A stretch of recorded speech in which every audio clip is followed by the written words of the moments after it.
BPSC प्रधान शिक्षक और प्रधान अध्यापक परीक्षा के पाठ्यक्रम आधारित प्रिपरेशन के लिए आप हमारे चैनल को सब्सक्राइब करें। साथ ही साथ कंप्लीट पीडीएफ प्रिंटेड नोट्स के लिए कॉल व्हाट्सएप करें 7631314948 पर और पाएं सिलेबस बेस्ड कंप्लीट नोट्स के साथ साथ सफिशिएंट ऑब्जेक्टिव क्वेश्चन कलेक्शन। साथ में आपको मिलेगा लाइव क्लासेज और प्रैक्टिस सेट।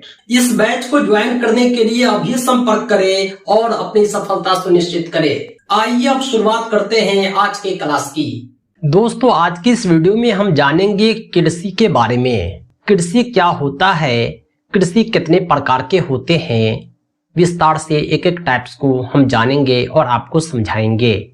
वास्तविकता में कृषि जो है एक प्राथमिक क्रिया है। प्राथमिक क्रिया वैसी क्रिया को कहते हैं जो डायरेक्ट प्राकृतिक संसाधन पर ही निर्भर करता हो। हम जो खेती करते हैं तो डायरेक्टली प्रकृति के द्वारा दी गई भूमि को जोतकर फसल उगाते हैं। यह प्राथमिक क्रिया हो गया। द्वितीयक क्रिया प्राथमिक क्रिया पर डिपेंड होता है और तृतीयक क्रिया द्वितीयक क्रिया पर। अगर हम प्राथमिक क्रिया का उत्पाद गेहूं चावल है, उससे रोटी बनाते हैं, भात बनाते हैं, तो ये द्वितीयक क्रिया है। इसी रोटी को हम बाजार में बेचते हैं तो ये तृतीयक क्रिया हो गया। यानी कृषि जो है एक प्राथमिक क्रिया है। इसमें हम फसलों को, फलों को, सब्जियों को, फूलों को उगाते हैं, यानी खेती करते हैं। साथ ही साथ पशुधन का पालन भी इसमें शामिल है। अगर हम जानवर को पाल रहे हैं मांस के लिए, अंडे के लिए, दूध के लिए, तो ये भी कृषि ही कहलाता है। विश्व में 50% लोग कृषि से संबंधित क्रियाओं में संलग्न हैं। यानी पूरी दुनिया में आधे से अधिक लोग जो है खेती ही करते हैं या पशु पालते हैं। हमारे देश की बात की जाए तो भारत में 2/3 जनसंख्या अब भी कृषि पर निर्भर है। अनुकूल स्थलाकृति, मृदा और जलवायु कृषि क्रियाकलाप के लिए अनिवार्य है। कृषि के लिए जो है आवश्यक होता है जमीन का होना, जलवायु का होना, अनुकूल स्थलाकृति का होना। जिस भूमि पर फसलें उगाई जाती है उसे कृषि भूमि कहते हैं। खेती करने के लिए कुछ औजार का प्रयोग किया जाता है, उसे कृषि तंत्र कहते हैं। खेती करने के लिए बीज की, मशीनरी की और श्रमिक की आवश्यकता होती है। जुताई, बुआई, सिंचाई, निराई, कटाई इसकी कुछ संक्रियाएं हैं। जुताई में जमीन को हल्का किया जाता है, बुआई में बीज बोया जाता है, सिंचाई में पानी पटाया जाता है, निराई में देखरेख किया जाता है, कटाई में फसलों को काट लिया जाता है। कृषि के बाद हमें फसल प्राप्त होता है, ऊन प्राप्त होता है, दूध और दुग्ध उत्पाद प्राप्त होता है, आदि प्राप्त होते हैं। हमने कृषि को समझा, कृषि क्या होता है। यानी आम शब्दों में यह समझ रहे कि कृषि में फसल उगाया जाता है, खेती की जाती है, पशुपालन किया जाता है और हमें अनाज, दूध, मांस, ऊन आदि प्राप्त होते हैं। ये सब कृषि से ही प्राप्त होते हैं। अब हम जानेंगे कृषि के प्रकार। पूरे दुनिया भर में खेती की जाती है। दुनिया के आधे से ज्यादा लोग खेती ही करते हैं। ये खेती कई प्रकार के होते हैं। भौगोलिक दशा, उत्पाद की मांग, श्रम, प्रौद्योगिकी के स्तर के आधार पर कृषि को 2 भागों में वर्गीकृत किया गया है। पहला है निर्वाह कृषि, दूसरा है वाणिज्यिक कृषि।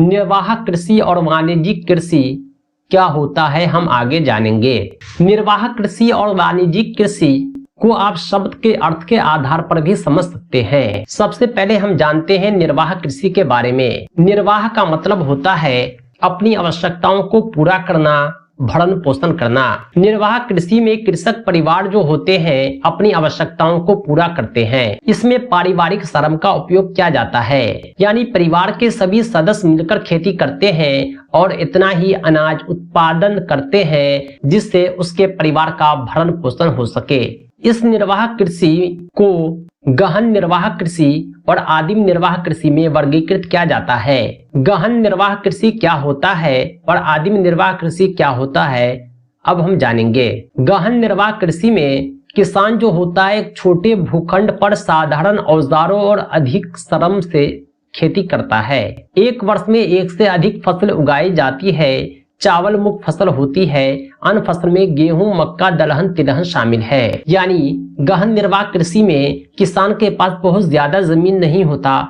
छोटा ही शाही जमीन होता है और उस पर बहुत बड़ा औजार भी नहीं होता। वो कुदाल से आदि छोटे उपकरणों की सहायता से खेती करते हैं। यानी वो श्रम ज्यादा करते हैं, मेहनत ज्यादा करते हैं, औजार का प्रयोग कम करते हैं। इस खेती में वर्ष में एक से अधिक फसलें उगाई जाती है। चावल के अलावा गेहूं, दलहन, मक्का, तिलहन ये सब उगाई जाती है। आवधि निर्वाह कृषि जो होता है यह गहन निर्वाह कृषि से अलग होता है। इसको स्थानांतरी और चलवासी पशुचारण दो भागों में बांटा गया है। स्थानांतरित कृषि जो होता है ये अमेज़न बेसिन के सघन वन क्षेत्रों, उष्णकटिबंधीय अफ्रीका, दक्षिण पूर्व एशिया और उत्तर पूर्वी भारत के भागों में प्रचलित है। यह वृक्षों को काटकर जलाकर भूखंड को साफ किया जाता है, तब राख को बाकी मृदा में मिलाया जाता है तथा मक्का, आलू, कस्बा, रतालू जैसी फसल उगाई जाती है। स्थानांतरण कृषि को कर्तन एवं दहन कृषि के रूप में भी जाना जाता है। कहने का मतलब यह है कि स्थानांतरित कृषि जो होता है ये जंगली क्षेत्रों में होता है। इसमें पेड़ पौधे को जलाकर राख बना दिया जाता है, फिर उस भूखंड पर खेती की जाती है, इसलिए इसे कर्तन एवं दहन कृषि भी कहते हैं। अगला है चलवासी पशुचारण।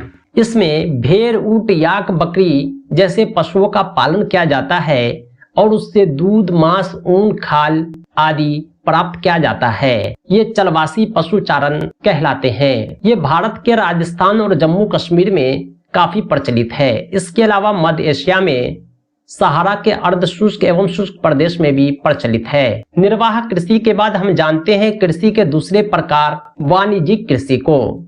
वाणिज्य का मतलब होता है कमर्शियल, यानी व्यापार की दृष्टि से फसल उत्पादन और पशुपालन किया जाता है, उसे वाणिज्यिक कृषि कहते हैं। इसमें विस्तृत कृषि क्षेत्र एवं पूंजी का उपयोग किया जाता है। अधिकांश कार्य मशीनों द्वारा लिए जाते हैं। यानी कमर्शियल कृषि में बड़े बड़े प्लॉट पर बड़े बड़े मशीन से खेती की जाती है। ट्रैक्टर, थ्रेशर जैसे बड़े बड़े मशीनों का प्रयोग किया जाता है। पशुओं का बड़े पैमाने पर पालन किया जाता है और इसे बाजार में बेचा जाता है। ये वाणिज्यिक कृषि कहलाता है। वाणिज्यिक कृषि में वाणिज्यिक अनाज कृषि, मिश्रित कृषि, रोपण कृषि शामिल है। आइए हम तीनों को जानते हैं। वाणिज्यिक अनाज कृषि की बात करें तो ये फसलें वाणिज्यिक उद्देश्य से उगाई जाती है। गेहूं और मक्का सामान्य रूप से उगाई जाने वाली फसल है। उत्तर अमेरिका, यूरोप, एशिया के शीतोष्ण घास के मैदान में वाणिज्यिक अनाज कृषि के प्रमुख क्षेत्र हैं। दुनिया भर के लोग गेहूं और चावल ज्यादा खाते हैं, मक्का ज्यादा खाते हैं, रोटी और चावल ज्यादा लेते हैं। वाणिज्यिक कृषि में बड़े पैमाने पर खेती की जाती है और अनाज का व्यापार किया जाता है। एक देश दूसरे देश को अनाज देते हैं, बेचते हैं, इसलिए वाणिज्यिक अनाज कृषि कहते हैं। मिश्रित कृषि का मतलब होता है मिला हुआ। इसमें भोजन और चारे की फसलें उगाई जाती है। पशुधन पालन के लिए ये सब किया जाता है। यानी आदमी के खाने के साथ साथ जानवरों की व्यवस्था भी इस मिश्रित खेती में होती है। मिश्रित खेती यूरोप, संयुक्त राज्य अमेरिका, अर्जेंटीना, दक्षिण पूर्वी ऑस्ट्रेलिया, दक्षिण अफ्रीका में प्रचलित है। अगला है रोपण कृषि। रोपण कृषि जो है वाणिज्यिक कृषि का ही एक प्रकार है। इसमें चाय, कहवा, काजू, रबर, केला, कपास की एकल फसलें उगाई जाती है। इन सब फसलों की रोपाई होती है और बड़े पैमाने पर श्रम और पूंजी की आवश्यकता होती है। रोपण कृषि के मुख्य क्षेत्र जो है विश्व के उष्णकटिबंधीय प्रदेश हैं। मलेशिया में रबर पाया जाता है, ब्राजील में कहवा, भारत और श्रीलंका में चाय। यानी इन सब क्षेत्रों में रोपण कृषि काफी प्रचलित है। भारत के असम में चाय की बड़े पैमाने पर जो खेती की जाती है ये रोपण कृषि का ही उदाहरण है। यहाँ फसलों की बुआई नहीं होती, फसलों की रोपाई होती है। दोस्तों आज के इस वीडियो में हम कृषि और कृषि के प्रकार को समझे हैं। कृषि किसे कहते हैं, कृषि कितने प्रकार के होते हैं। नेक्स्ट वीडियो में हम नेक्स्ट टॉपिक को कवर करेंगे। दोस्तों आज के लिए इतना ही। बीपीएससी प्रधान शिक्षक, प्रधान अध्यापक नियुक्ति परीक्षा के संपूर्ण अध्ययन सामग्री के लिए आप हमसे संपर्क करें 7631314948 पर और प्राप्त करें पाठ्यक्रम आधारित कंप्लीट नोट्स, मॉक टेस्ट और हमारे प्राइवेट वीडियोज। आप हमारे नोट्स को पीडीएफ के अतिरिक्त प्रिंटेड भी मंगवा सकते हैं। पीडीएफ नोट्स आपके व्हाट्सएप पर और प्रिंटेड बाय पोस्ट आपके एड्रेस पर भेज दिए जाएंगे। तो दोस्तों आज के लिए इतना ही। बहुत बहुत धन्यवाद। Thanks for watching.